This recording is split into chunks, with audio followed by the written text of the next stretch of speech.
عليكم ورحمة الله وبركاته. ال- الفيديو بتاعنا النهاردة هنتكلم على حاجات بسيطة خالص. هي يعني ايه سنة وصفرة. يعني في ناس بتيجي مثلا تقول لك ايه، انا عندي في المطبات الصغيرة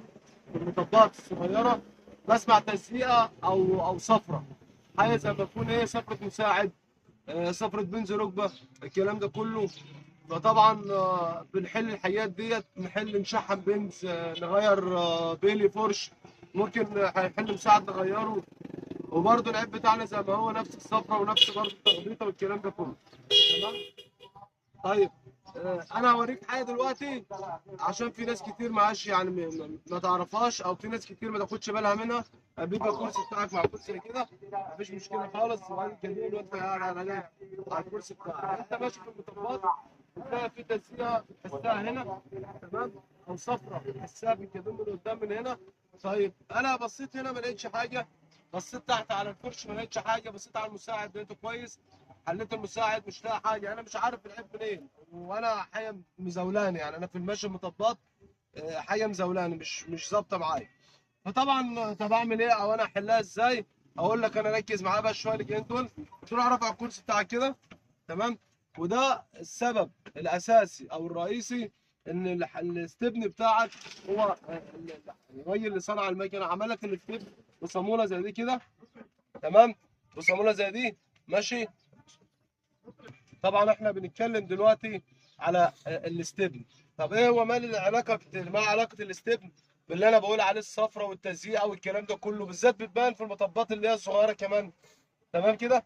اقول لك انا لما الراجل عمل لك صاموله هنا وصاموله كبيره عشان خاطر دي تتربط، احنا هدي دلوقتي بص اهي، تمام. طيب برضو دي مالها ومال الصفرة، ما انا هحل الصاموله خالص اهو، هشيل انا الصاموله خالص كده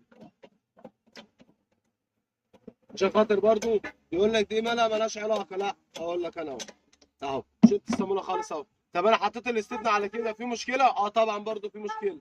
طب ايه هي المشكله؟ المشكله عندي لو بصيت هنا هتلاقي الاستبن في المطبات، حتى لو انت رابط الصاموله بتاعته بس ما انتش شادد عليها جامد، تمام، هتلاقي الاستبن في المطبات بيبدا يتحرك يمين وشمال كده، تمام، من هزازه المكنه.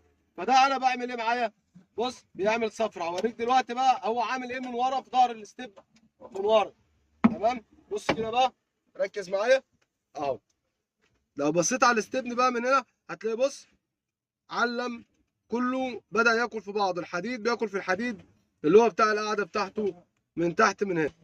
طبعا احنا بنتكلم عن ايه دلوقتي؟ ان انا لما ده بنزل الاستبن ورا بيبدأ بص كان عندي هنا عمل صفرة في في المطبات.